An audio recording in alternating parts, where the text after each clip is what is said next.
So I wanted to check if the new experimental update made medical gameplay more useful, because I made a video about how it was useful, I think, a few months ago. And unfortunately, it's still, for the most part, not useful. They changed a few things about it, but it's still not.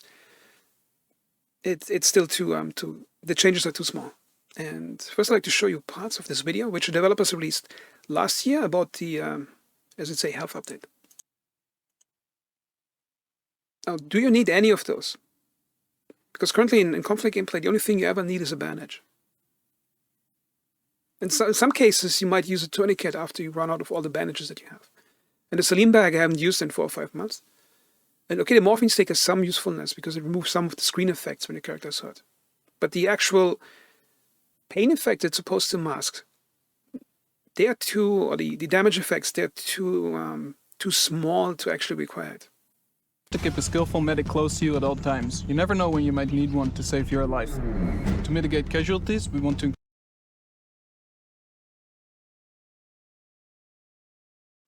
Okay, now we said you should have a medic close to you at all times. And I think that's also not the case, because most players don't play medic, because I think most players who try medic, they figure out they're not even needed. Most soldiers of each of our factions now deploy with a vest and a helmet as their standard equipment, each being subtly different. Know your gear and use it to its fullest capacity. To save your allies and enemies in the field, we are introducing 2 new vehicles, the UAZ 452A Buchanka and the Humvee 997 Maxi Ambulance. These medevac vehicles will allow you to pick up and heal patients on the move, extract them to safe areas, or deliver medical supplies to allies around the battlefield.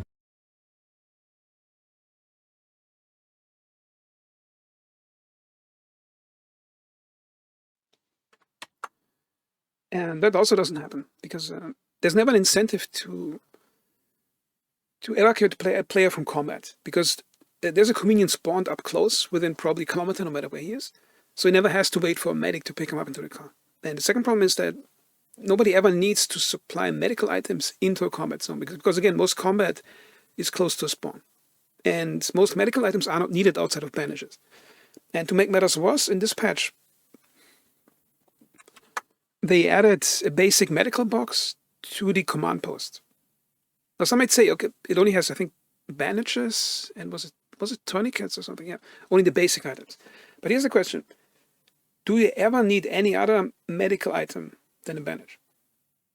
You see how there's a pattern in this game, but the developers, they develop really good gameplay systems that are really physical, like the Buchanka with its own animations. And then somebody, I think, high up in the development team gets irrationally worried about the game being too hardcore, and they step back from it. And I think it's a really bad approach, because if you look at the player numbers, okay, there's a Steam database. I got DayZ, Project Zomboid, Arma 3, and Reforger. But the orange one is DayZ. Notice here DayZ has currently, no matter which daytime or peak time, it always has at least 10 times more players than Reforger has. And DayZ does everything wrong according to what people say would not be fun, quote unquote. If you look at DayZ's history, I think when Dean Hall made the mod version of it in 2012, he basically took every idea that gamers and developers would say that would never work, that's too hardcore, nobody wants that. And he stuffed it into the game and then duct taped an SQL database to it to get some MMO-type persistence gameplay into it. And it was the most successful game Bohemia ever had. And if you look at it, it had on release had 45,000 players. I guess it's the first month. Arma on release had, I think, only about, what was it? At release had only, I think, if the number is correct, about 13,000.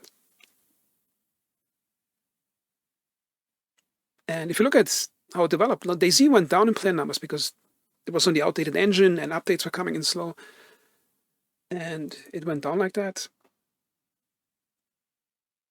And notice here, as it goes down, and then eventually it got better.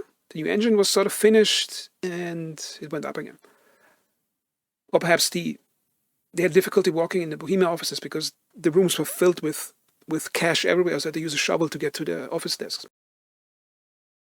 So notice here, DayZ goes down, Arma 3 goes up, because people got frustrated with DayZ gameplay. They wanted it, but it wasn't there yet technically. So they played Arma. Then notice as DayZ gets better, the Arma engagement goes down. And DayZ is, in its basic gameplay, a more hardcore, more punishing version of Arma 3 gameplay, where you don't have map markers, you don't have an easy medical system. In DayZ, if you jump off a rock, you don't have medical items, then you can limp for the next horse if you want. And it's your problem, and you have to learn as a player to avoid that type of danger. And it consistently has more players than every other Bohemia game combined together.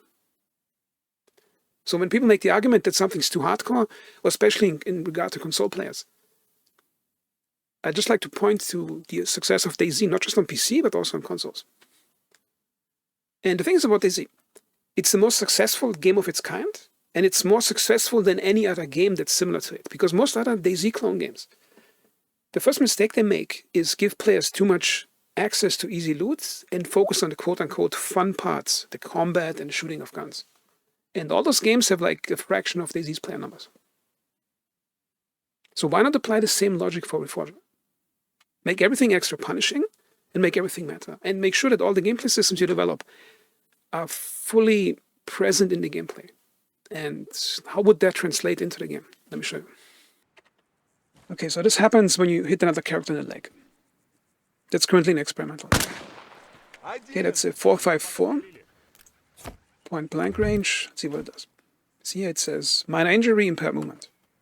See how impaired it is.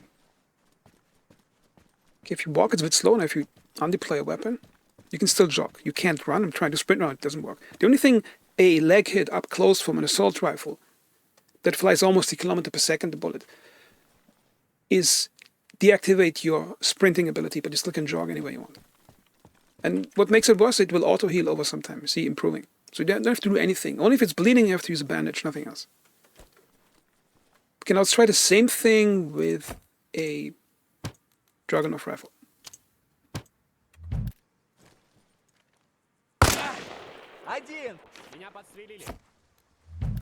Okay, what do we have here? Now we have a moderate injury, impaired movement and heavy bleeding. Let's fix the bleeding.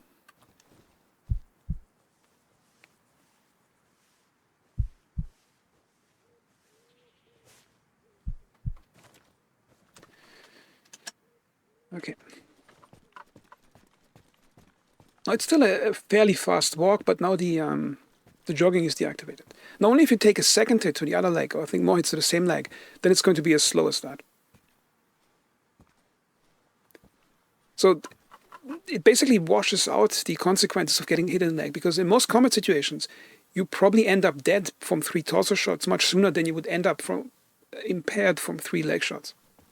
So what the game should do is make any leg shot from any rifle, even a pistol sometimes, if it hits the right point in the leg, it should be limping or crawling on the ground. With one leg that's damaged, should be stiff until a medic comes and fixes it. Like, nothing should get better, only the bandage should stop the bleeding. And what should also happen is that certain bleedings could only be stoppable by tourniquets, not by bandages. So you actually have to carry different items. And then if you want to heal the character, like actually physically remove the consequences of the hit and heal hit points, players should attach a saline bag. And the saline bag should be... So the medic has an incentive to carry saline bags. Because then you would have consequences, or the gameplay of medical gameplay, physically being present in the game. And that's something the developers can do quickly. They could try this in the next experimental patch. That's why I don't understand how they're trying to slowly massage in some tiny changes to the medical system out of some, I think, irrational worry about players not wanting to play a game anymore. When all the indicators for Bohemia games, the more hardcore, more realistic you make it, the more people will play it.